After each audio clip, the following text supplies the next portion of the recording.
یعنی پاکستان کے علاوہ سب حکم ہر جگہ برابر ہے، ساری اللہ کی زمین ہے اور ہر جگہ سے اللہ تعالیٰ برابر دیکھتے ہیں. خاص طور پر جو وہاں پڑھنے کی غرض سے گئے ہوں، نوکری کی غرض سے گئے ہوں یا رہائش پذیر ہوں، کسی بھی کام کے لیے گئے ہوں. اس میں آپ دیکھیے کہ میں خود 4 سال ایک ایسے ملک میں رہی ہوں جو غیر ملک کہلا سکتا ہے، اور میں نے وہی لباس پہنا ہے وہاں جو میں یہاں پہنتی رہی ہوں. جس طرح کا حجاب میں اب کرتی ہوں اسی قسم کا حجاب میں وہاں کرتی رہی ہوں. مجھے کبھی یہ فرق نہیں محسوس ہوا کہ میں کہاں ہوں. اور اب بھی میں مختلف ملکوں میں جاتی رہتی ہوں اور ہر جگہ میں اسی حال میں رہتی ہوں جس حال میں یہاں رہتی ہوں، اس لیے کہ میرا رب یہاں بھی مجھ کو جہاں سے دیکھتا ہے وہاں بھی وہی سے دیکھتا ہے.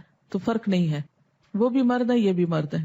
تو اصل چیز تو وہ کرائیٹیریا ہے جو آپ کو پورا کرنا ہے گھر سے باہر ہونے کا، یا گھر کے باہر کا جو ڈریس ہے وہ جب آپ گھر سے باہر ہیں تو جہاں مرضی ہو، کسی سے ڈر کے جھجک کے اپنی روایات کو توڑنا، اپنے اصولوں کو بدلنا، وہی زگ زیگ والی بات ہے. نہ آپ پھر ادھر کے رہیں گے نہ ادھر کے، نہ خدا ہی ملا نہ وصال صنم. بعض اوقات جب اپنے دین کے آپ طریقوں کو کہیں جا کے بدل دیتے ہیں تو دوسروں کی نظر میں آپ کا مقام کم ہو جاتا ہے. تو جب مسلمان اپنے اصولوں پہ قائم نہیں رہتے تو سیل رواں بن جاتے ہیں. جیسے ابھی یہ میں نے امام جعفر کا قول کوٹ کیا کہ جو لوگ اللہ کے رسول کے حکم کی مخالفت کرتے ہیں ان کو ڈرنا چاہیے کہ کہیں ان کو کوئی فتنہ یا مصیبت نہ آ پکڑے. تو یہی مصیبتیں ہیں جو ہماری قوموں پہ آ رہی ہیں اس وقت. کیوں آ رہی ہیں؟ اس کی ایک بڑی وجہ یہی ہے کہ ہم کو اپنے دین پر اعتماد ہی نہیں، یقین ہی نہیں، ہم خود شیکی.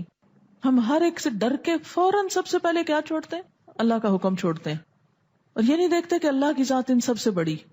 آپ کو میں نے پہلے بھی بتایا تھا ہمارے لیے نہ سعودی عورتیں نمونہ ہیں اور نہ کوئی ترکی عورتیں اور نہ ہی انگریز عورتیں. ہمارے لیے اللہ کی کتاب اور اس کے رسول صلی اللہ علیہ وسلم کی سنت.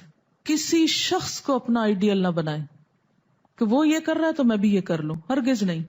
چاہے آپ کے پیرنٹس ہی کیوں نہ ہو، استاد ہی کیوں نہ ہو، کوئی جو مرضی ہو، اپنے دل سے پوچھیں کہ حیا کا تقاضا کس میں پورا ہوتا ہے اور کیا کرنا چاہیے.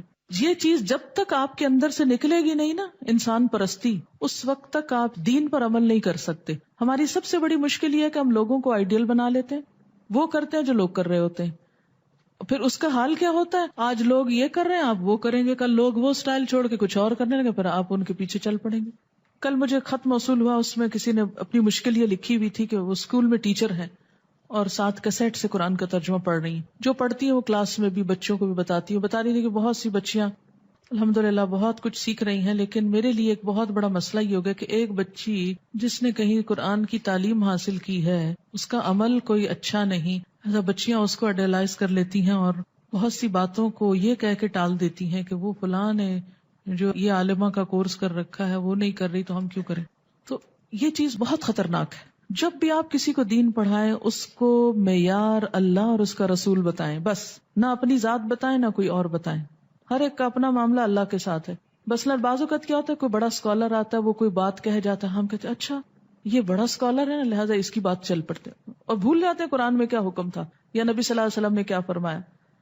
یہ کسی انسان کو دیکھتے ہیں کہ بڑا نیک ہے لیکن وہ دین کے کچھ احکام پہ عمل نہیں کر. کئی لوگوں کو آپ نے دیکھا ہوگا بہت صدقہ خیرات کرتے ہیں لیکن نماز نہیں پڑھتے.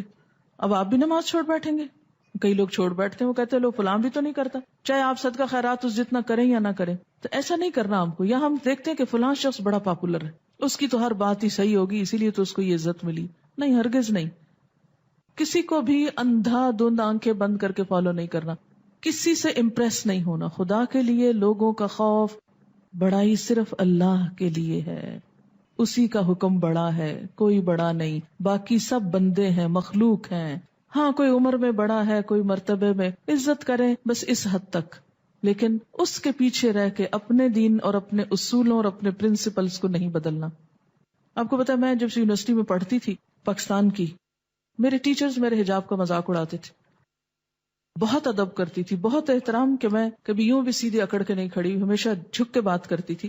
لیکن جو بات وہ دین کے خلاف کہتے تھے اس کو نہیں مانتی تھی، کہ مجھے تو اللہ کا حکم ماننا ہے. استاد کا احترام، ادب، محبت، تعظیم، خدمت، جو کچھ بھی میرا فرض ہے وہ میں سب کروں گی، لیکن بات اللہ کی مانوں گی.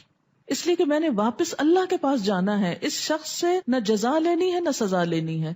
یہ تو ایک وقتی طور پر ایک شخص کے ساتھ میرا معاملہ ہے، بعض اوقات ایک لمبے عرصے کے لیے، بعض اوقات چھوٹے عرصے کے لیے. یہ تو نہیں کہ ہم جہاں جائیں ویسے ہی بن جائیں. جب آپ کو یہ یاد رہے نا کہ واپس اللہ کے پاس جانا ہے اور اس نے حساب لینا ہے، تو پھر کوئی انسان معیار نہیں بنا کرتا. کھلاڑیوں کے جسم کے اوپر والے حصے پہ نظر پڑ جاتی ہے جبکہ نیت ایسی نہیں ہوتی. کیا اس صورت میں کھیل ہی نہ دیکھنا چاہیے؟ یہ تو آپ خود ہی فیصلہ کر سکتے ہیں کہ آپ کے لیے کتنا فتنے کا سبب ہے اور کتنے آپ کی نظریں بار بار گناہ گار ہوئے چلے جا رہی ہیں، اور کتنا ضروری ہے یہ کھیل دیکھنا کہ اس کے بغیر گزارا ہی نہیں. یہ تو آپ خود ہی فیصلہ کریں گے. ایسی عورتوں کے لیے پردوں کے کیا احکام ہیں جو گھروں کے اندر کام کرتی ہیں جبکہ وہ آزاد عورتیں ہیں؟ وہ بیچاری ہیں تو آزاد لیکن نہ ہونے کے برابر. ان کی آزادی کیا آزادی ہے. کام والی عورتوں کے احکامات نسبتاً نرم ہوں گے آزاد خود مختار اور گھریلو حفاظت والی عورتوں کے. اگرچہ غلامی نہیں ہے لیکن یہ بھی اس سے ملتی جلتی چیز ہے، اس لیے ان کا حکم عام عورتوں سے فرق ہوگا. کیا ڈاکٹر سے اکیلے میں چیک کرانا درست ہے؟ اس میں احتیاطی برتنی چاہیے. بہت ہی کوئی ایسی مجبوری ہو کہ جس میں کوئی اور حل نہ ہو تو اور بات ہے. جی یہ ڈاکٹر صاحبہ کہہ رہی ہیں کہ یہ تو انگلینڈ وغیرہ میں بھی ایسا نہیں ہوتا، عورت کے ساتھ کوئی اور عورت ہوتی ہے، ڈاکٹرز بالکل تنہائی میں چیک نہیں کرتے، یا نرس ہوتی ہے یا کوئی اور سٹاف کا شخص ہوتا ہے. تو یہ یعنی انتہائی کی بات وہی بات ہو جاتی ہے نا، جیسے اس عورت کا ایکسیڈنٹ ہو گیا، اگر کوئی بھی نہیں تو وہ اس کو رکھیں گے مورچری میں ڈالیں گے کریں گے، ایک اور صورت ہے. لیکن اگر عام حالات ہیں تو ساتھ کسی کو لے کر جائیے. نوجوان خاتون کسی ایسے ادارے میں پڑھاتی ہیں جہاں حجاب کی اجازت نہیں، اسے کیا کرنا چاہیے؟ یہ تو اس کو پتا ہے کہ وہ اللہ کے حکم کو کس طرح مانے. وہ اپنے ادارے والوں سے بات کرے، کیا مشکل ہے؟ اگر وہ یہاں پر پڑھاتی مسلمان ملک میں تو ان آیات کو سمجھ کر وہ اپنے ادارے والوں کو سمجھا دے. اتنا کانفیڈینس تو ہونا چاہیے. ہمارا کانفیڈینس سارا دنیا کے کاموں میں ہی کیوں چلتا ہے، دین کے معاملے میں ہم کانفیڈنٹ کیوں نہیں؟ بنیادی وجہ یہ ہے کہ علم نہیں، اور علم ہے تو شیکی ہے. جی ہاں، علم الیقین کی کیفیت اور اس بات کا یقین کہ اللہ کے پاس واپس جانا ہے وہ سب سے بڑا ہے. جس دن آپ کی زندگی میں اللہ اکبر آ گیا نا، سب کچھ آسان ہو جائے گا. چچا ماموں اگر گلے لگائیں تو کیا کیا جائے؟ آپ دیکھیے کہ کسی بھی چیز کا جب خطرہ ہوتا ہے تو آپ کیا کرتے ہیں؟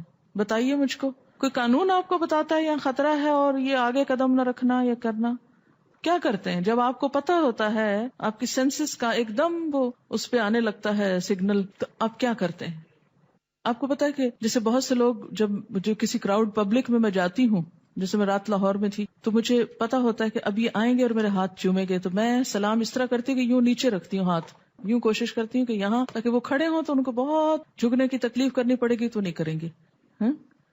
اگرچہ کوئی گناہ نہیں ہے کسی کا ہاتھ چومنا، لیکن یہ ایک روایت پڑ جاتی ہے اور پھر شخصیت پرستی شروع ہو جاتی ہے، اس لیے میں کوشش کرتی ہوں کہ نہ چومیں. لیکن اگر میں ان کے برابر میں یا اونچا کروں گی ہاتھ تو وہ آسانی سے پکڑ کے چوم لیں گے، تو میں اس کے لیے کیا کرتی ہوں، نیچے رکھتی ہوں ہاتھ تاکہ وہ تکلیف نہ کریں، یا ذرا سا دور رکھتی ہوں. تو ہر شخص جانتا ہے کہ وہ خود کو کہاں سے کیسے بچائے.